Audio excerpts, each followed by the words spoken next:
Yeah, rolling. Content over everything. أعوذ بالله من الشيطان الرجيم. بسم الله الرحمن الرحيم.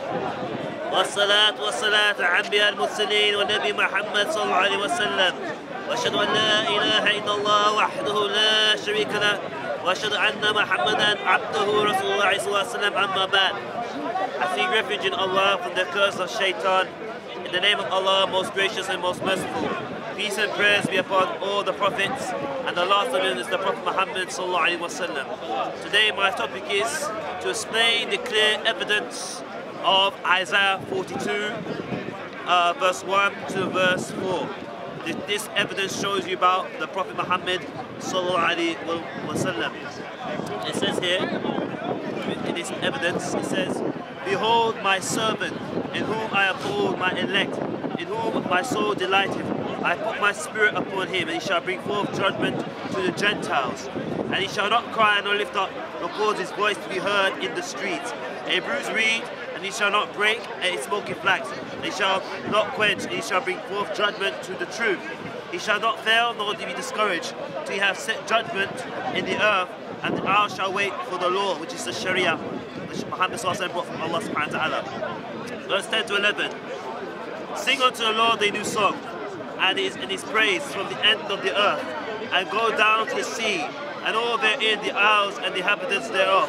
Let the wildernesses and the cities lift up their voice. Villages that of Kedar, let the inhabitants of the rock sing, let them shout from the top of the mountains."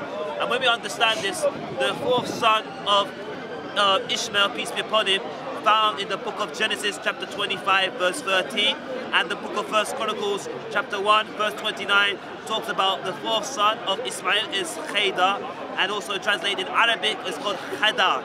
So it shows you that Hatun said, the false Christian person said that Kedar was a dwelling place. Kedar is actually not a dwelling place, it's actually the fourth son of Ishmael, peace be upon him, as their own Bible said. So therefore, it shows you the clear prophecies of the Prophet Muhammad sallallahu alaihi wasallam. Therefore, when it says that he, in verse 4, "He shall not fail nor be discouraged till he has set judgment to the earth, and the hour shall wait for his law." So what was the law he brought was the Sharia. Sharia that Muhammad sallallahu alaihi wasallam brought from Allah Azza wa Jal, which we Muslims believe the Quran was the divine revelation from Allah, also was later on given the Sharia by Allah subhanahu wa ta'ala Azza wa Jal. So this clearly shows to the Christians that the Prophet Muhammad sallallahu alaihi wasallam is clearly mentioned in their own book and in their own sources. So how can the Christians, reject this clear evidence and their source? Shows in the Quran, in Surah 7, Ayah 157, that the unlettered prophet is to come, that is in the books of the Torah and the Injil, the Torah and the Gospels.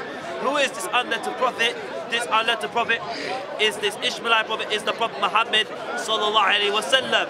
So the Prophet Muhammad sallallahu alaihi wasallam is the unlettered prophet who can never read, nor never could write, but he was fulfilled in the prevalence of Scripture. If you read in their own Bible, it talks about in the book of Genesis, Deuteronomy chapter 18, verse 18.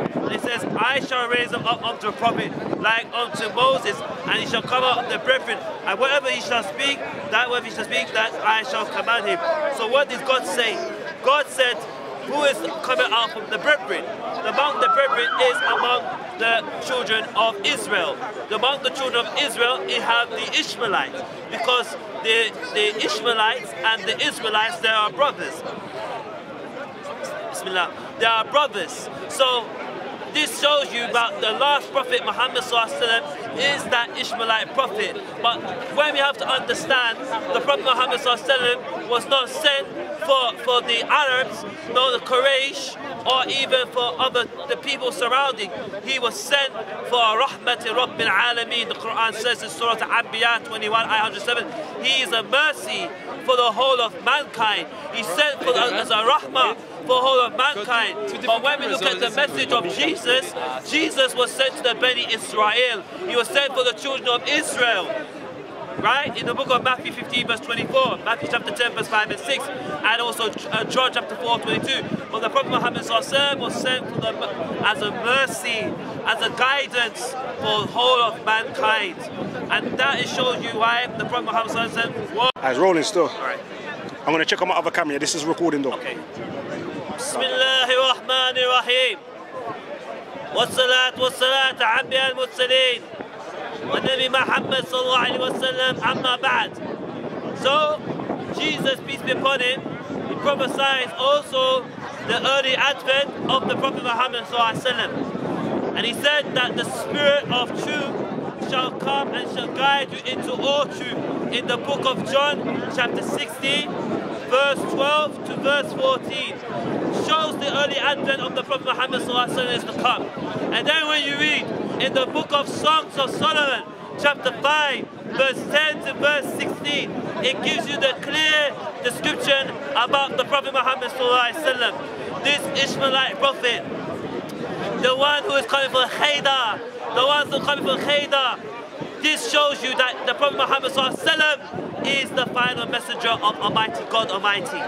So there's nothing that any Christian should debunk this argument and saying this does not make sense, because it tells you that the Prophet Muhammad he is from the lineage. And I'm just going to read something very quickly from a source that I found in the Arabic literature.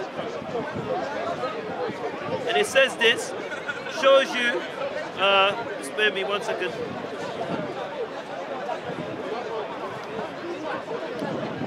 And we also know that from the time of Ibrahim, which is Abraham, peace be upon him, right down all the way, you have Ismail, Haydar, Adwan, Wazwif, Zufrif, Muqtif, Adam, Afra'a, Da'ashif, Yasin, Yasra, Yahrib, which immigrated to Medina, Hada, Adan, Akhba, Ukhbad, Muqti, Nifra, Ilas, Khayban, Kib'an, Nafi', Malik, Fadqayn, Lut, Ka'ab, Kitab, Qasar, Abu Muttab, Hashim, Abdul Muttalib, Abdullah, and Muhammad sallallahu alayhi wa sallam.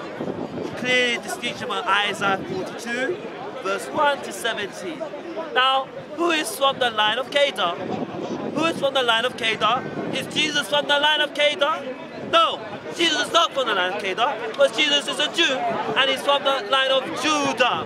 If you want to understand Judah, look in the book of Genesis, chapter 38, verse 15 to 18, the generations going to Judah generations, and saying that also that what he did when he slept with his sister-in-law, Perez and Faris, actually became bastards. So that's a clear distinction as well. But Jesus, peace be upon him, is not from Khayda. Prophet Muhammad is from Khayda. And the Arabic, we just read it from the generation Khayda, which is so clear. But the Christians reject this. Why? Because they are afraid in their own book. They're afraid in their own book and their own source that they don't want to read, and they don't want to ponder, and they don't want to search for knowledge. But when we understand as well, like myself, I used to be a Christian. Alhamdulillah, Allah has guided me to Islam. And I just want to say this. This is not Quran I'm holding, this is your own Bible.